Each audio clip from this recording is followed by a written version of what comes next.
Aujourd'hui, je vous propose qu'on découvre ensemble certaines des nouveautés de Notion. Mean bread and butterflies. Oh, yes, of course. Hmm?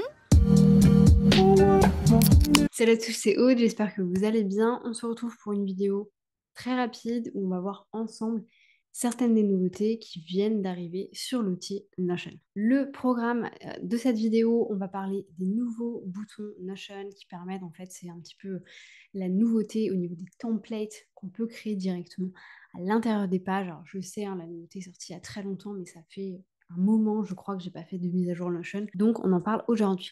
Ensuite, on fera un tout petit point sur les formules, mais je pense que je vous ferai une vidéo spéciale sur les formules. D'ailleurs, n'hésitez pas à me le dire directement dans les commentaires si vous avez envie d'avoir des vidéos sur ce sujet-là.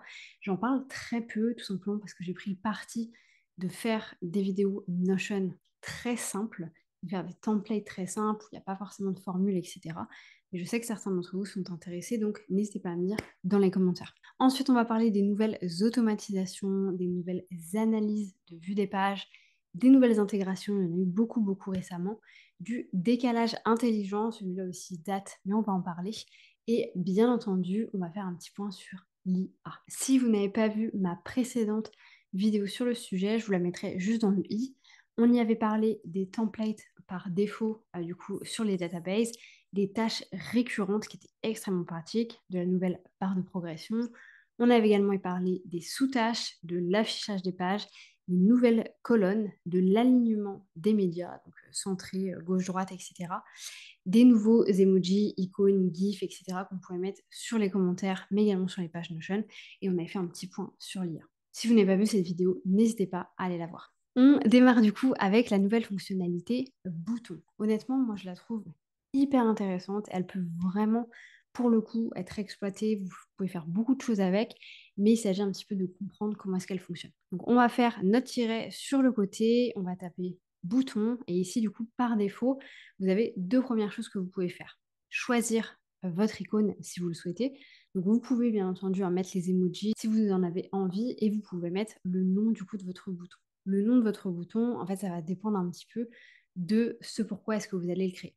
On va avoir plusieurs styles d'étapes, et surtout ce qui est important, c'est que vous pouvez multiplier les étapes. Vous pouvez rajouter des choses petit à petit. La première, c'est l'insertion des blocs. Extrêmement simple, c'est un peu le même format qu'on avait du coup avant avec les templates Notion. J'avais fait une vidéo sur le sujet également, je vous la mettrai juste ici, mais du coup elle est plus très up-to-date par rapport à ce qu'il y a maintenant qui a été fait. Donc ici, on va avoir plusieurs options. La première, c'est du coup de la mettre au-dessus ou en dessous du bouton, c'est-à-dire quand vous cliquez, est-ce que vous voulez que ça passe au-dessus, votre bouton descende, ou à contrario, vous voulez toujours que votre bouton reste en haut de page. Donc nous, on va par exemple sélectionner en dessous. Les trois petits points ici, c'est pour ajouter une étape au-dessus ou en dessous. C'est ce que je vous disais, vous pouvez faire vraiment de l'étalement d'étapes si vous le souhaitez. Vous pouvez dupliquer, si vous le souhaitez, l'option que vous avez mis et la supprimer. Et ici, c'est comme avant, vous venez choisir, par exemple, si moi je veux mettre une petite checkbox, et ça me fait les choses directement. Vous voyez qu'ici, j'ai du coup accès à ajouter une étape, ce qui veut dire que je peux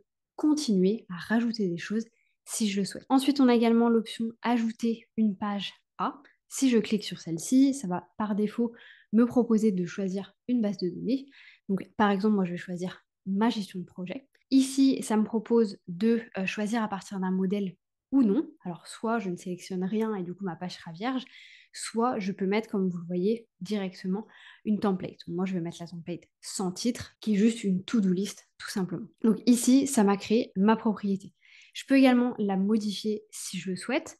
Donc ici, ça me donne l'opportunité d'aller dans les différentes propriétés que j'ai déjà créées, donc tâches, en charge, produits, etc. Un petit peu tout. Si je sélectionne pôle, par exemple, ça va me proposer, OK, dans quel pôle est-ce que je veux le mettre. Bah, par exemple, si moi, je voulais créer un bouton qui va être en relation avec le podcast, je cliquerai sur podcast. Cette partie-ci, je l'efface parce que j'en ai pas forcément besoin. Ce qui veut dire que ici, mon nouveau bouton, en réalité, ça serait une nouvelle tâche pour le podcast. Bien entendu, si vous faites ça pour tous vos pôles, ça va faire un petit peu beaucoup. Mais si à chaque fois, il y a par exemple un pôle de travail sur lequel vous travaillez beaucoup, vous savez que vous allez tout le temps venir ajouter des tâches, ça peut être très intéressant de les intégrer ici. On va également avoir l'option de modifier des tâches dans une base de données. Donc là, par exemple, je resélectionne la même base de données. Ça va me proposer de modifier du coup une propriété en particulier, donc on pourrait changer peut-être en charge. Et du coup ici, je peux remplacer par quelque chose en particulier. Ensuite, on a également affiché la confirmation. Celui-là, je le trouve vraiment bien.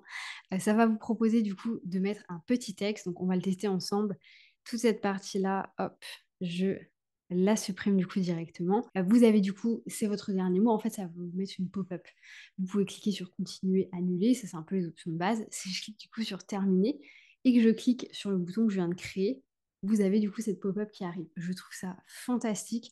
Pour le coup, ça c'est hyper intéressant parce que ça va permettre vraiment de pouvoir faire des choses un petit peu différentes, etc. Donc j'aime beaucoup, beaucoup. Et ensuite, vous avez l'option ouvrir la page. En soi, ça c'est exactement la même option que si jamais j'allais juste ici, je fais mon arrobase et je viens sélectionner une page. En fait, on va être sur le même format.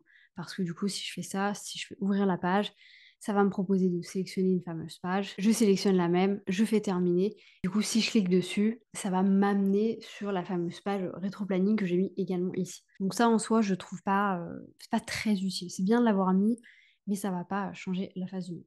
Ce qui est très intéressant ici, du coup, c'est d'utiliser les insérer des blocs, si vous voulez juste insérer des blocs classiques à l'intérieur de votre page, ou alors si vous voulez ajouter une information sur une page. C'est ça que je trouve personnellement le plus facile à utiliser et le plus logique en fait, tout simplement pour pouvoir rajouter des choses à l'intérieur de vos pages. Ensuite, on va voir également les nouvelles formules. Donc, comme je vous l'ai dit, hein, je ne vous fais pas de grosses vidéos là-dessus, pas pour l'instant en tout cas.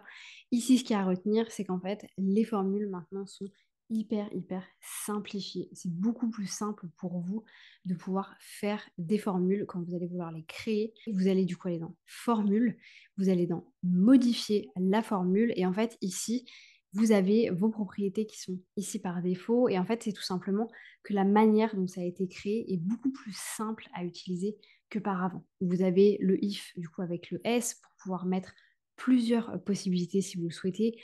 Là honnêtement, je ne vais pas commencer à vous parler de ça parce que même moi c'est pas un sujet que je maîtrise à 100%. Et au-delà de ça, ça mériterait en fait une vidéo complète. Peut-être sur les meilleures formules qui sont intéressantes à faire, je sais pas trop. Je vous mettrai dans tous les cas en barre d'infos des vidéos qui ont déjà été faites par mes collègues Notion, que ce soit en british, enfin en anglais ou en français. Et par l'avenir, si je trouve intéressant, je vous ferai vraiment des vidéos un petit peu plus poussées sur le sujet. On va ensuite avoir les automatisations. Donc là, j'ai sorti ma gestion de projet, hein, c'est la gestion de projet sur laquelle je travaille personnellement. Et du coup, les automatisations, c'est le petit éclair que vous avez ici. Alors ça, je trouve ça fantastique et je pense qu'on va vraiment pouvoir s'éclater, faire pas mal de petites choses. On va faire un test. Je vais rajouter du coup une nouvelle automatisation. Celle-ci, par exemple, allez, on va mettre une automatisation qui est pour YouTube. Donc pour les pages gestion de projet, donc ça, ce sont les pages qui sont en fait dans ma gestion de projet. Le déclencheur, ça va être que le pôle, c'est YouTube. Donc hop, c'est YouTube. On vient cliquer sur terminer. Et du coup, l'action qui va s'en suivre, c'est que par défaut, ça va aller vers Jade, parce que c'est Jade qui s'occupe de la chaîne YouTube. Donc là, ici, j'ai sélectionné Jade et j'ai cliqué sur terminer. Maintenant, je la crée. Donc vous voyez qu'elle se met ici, elle s'appelle YouTube. C'est une propriété pôle définie sur YouTube. La propriété en charge est définie sur Jade sans charge. Donc on va tester. Je fais une nouvelle page ici. Je vais l'appeler, hop, comme ceci test à l'instant. Voilà, ça a même disparu, ça allait très vite. C'était sur moi et du coup, ça a disparu. Maintenant, si on va voir la vue team, on va sur Jade. Voilà, le test, en fait, est juste ici. Donc, vous voyez, c'est vraiment immédiat. Je trouve ça très intéressant. Vraiment, ça va super vite. On va en essayer une deuxième. On va en refaire une. Celle-ci, allez, ça va être pour un format Notion. Donc, imaginons, moi, mon déclencheur, ça va être que le produit, du coup, pour le coup, est un produit qui va dans Notion. C'est-à-dire que je le mets dans Notion. Donc, où on va faire dans le sens. Le pôle est Notion. Hop, je sélectionne Notion, je clique sur terminer. Du coup, par défaut, je veux que ça aille également dans les produits Notion, qui, pour moi, mes databases ne sont pas la même chose. Je viens du coup le créer par défaut. Maintenant, ici, on est donc dans Notion. Je viens cliquer sur Nouvelle page. Donc là, pareil, hein, on va se faire un petit test. Désolée, mes touches ne marchent pas bien. On vient ici et voilà. Par défaut, du coup, vu que j'avais mis dans le pôle Notion, ça s'est également mis dans le produit Notion. Donc vraiment les automatisations, je pense qu'on peut les expérimenter, en faire beaucoup. Ça dépend un petit peu de la database honnêtement que vous avez. N'hésitez pas à me poser des questions dans les commentaires ou directement sur Instagram si vous voulez qu'on voit ensemble un petit peu plus de choses qu'on pourrait faire. Tout simplement, comment est-ce qu'on pourrait un petit peu plus exploiter directement les automatisations. Et c'est vrai que vous pouvez, en fait, vous allez vraiment faire des liens avec les différents types de propriétés. Il y a un truc que j'ai pas vérifié, on va regarder ensemble. Est-ce que je peux ajouter plusieurs actions? Donc j'ajoute un déclencheur, par exemple le produit, voilà, est Notion. Je vais ajouter une action. Je fais n'importe quoi, on s'en fout. Est-ce que ajouter une page, ok. Modifier, ok. Envoyer une notification Slack, celui-là je l'avais pas vu, très intéressant, parce que c'est vrai qu'au niveau des intégrations, maintenant on a Slack qui a été vachement développé. Donc ça c'est très très cool. Vous pouvez aussi utiliser la notification directement. Donc il y a clairement des choses à faire ici également. Ça veut dire que vous pouvez créer une tâche dans une gestion de projet collective et pouvoir envoyer directement la notification vers Slack. Donc ça, c'est hyper, hyper intéressant. Ces vidéos, elles sont pas là hein, pour vous montrer en détail tout ce qu'on peut faire, parce que sinon ce serait une vidéo de 25 minutes. C'est plus vous montrer un petit peu les nouveautés qu'il y a pu avoir. Ensuite, on va avoir l'analyse des vues de page. Donc ça, c'est très intéressant. Par exemple, si on fait l'analyse de cette page-ci, on va dans nos trois petits points sur le côté. On vient cliquer dans Données analytiques, afficher les données, et on va voir ce petit cadran. Donc là, c'est une page que je viens de créer aujourd'hui. Donc on s'en fout un petit peu, c'est pas très intéressant. Par contre, si on va voir ici ma page Instagram et on refait le même format, parce que ça, pour le coup, c'est une page sur laquelle il y a plusieurs personnes et il y a un petit peu de passage parfois, on va afficher les données et voilà. Là, on peut voir que du coup, il y a bien deux vues uniques, c'est-à-dire qu'il y a deux spectateurs et le total de vues est de 9. C'est-à-dire que sur cette journée-là, en gros, moi et Marine, on est allé voir le contenu et il y a 9 fois où la page a été ouverte. Donc ça, c'est très intéressant pour que vous puissiez un peu comprendre le passage qu'il va y avoir directement sur vos pages. Ensuite, on va également avoir les nouvelles intégrations et il y en a eu beaucoup, beaucoup, beaucoup. Il vous suffit de taper IN pour voir un peu toutes les intégrations que vous pouvez faire. Je ne vais pas rentrer dans le détail non plus, mais c'est plus pour vous montrer les gros changements qu'on a eu. Donc, il y a eu Miro, il y a eu Loom, je crois Loom était déjà là avant. Il y a eu Google Drive, du coup, qui fait forcément une grosse différence, qui va pouvoir permettre d'afficher directement les Google Drive. Whimsical, qui du coup, moi j'utilise beaucoup, donc c'est vrai que c'est une bonne chose qu'on puisse directement les afficher à l'intérieur. Donc il y a eu effectivement Slack et Asana, qui sont des gros, comment dire, des grosses plateformes qui sont quand même beaucoup utilisées. Donc le fait que Notion, d'ailleurs le fasse avec Trello également, mais fasse vraiment le lien entre les deux est très intéressant. Donc en fait, de plus en plus, Notion est aussi en train de développer ses automatisations, ses intégrations avec les autres outils. Et ça va permettre, alors ça va mettre un peu à l'amende tout ce qui va être Zapier, Make, etc. Mais ça permet vraiment d'aller beaucoup plus vite en fait dans tout ce que vous allez pouvoir créer. Donc si là vous reconnaissez des outils que vous utilisez potentiellement, on a ClickUp également, je crois qu'il y en avait un autre assez connu, je ne me souviens plus lequel c'était, la Dropbox aussi, enfin vraiment vous avez beaucoup de choses où vous pouvez en fait intégrer directement les informations ensuite avec des liens. Par exemple, si là je vais voir avec Google Maps ou Google Drive, il me suffit ensuite d'aller sélectionner du coup un format sur Google Drive. Allons tester de parcourir. Je veux parcourir sur mon compte pro. C'est parti.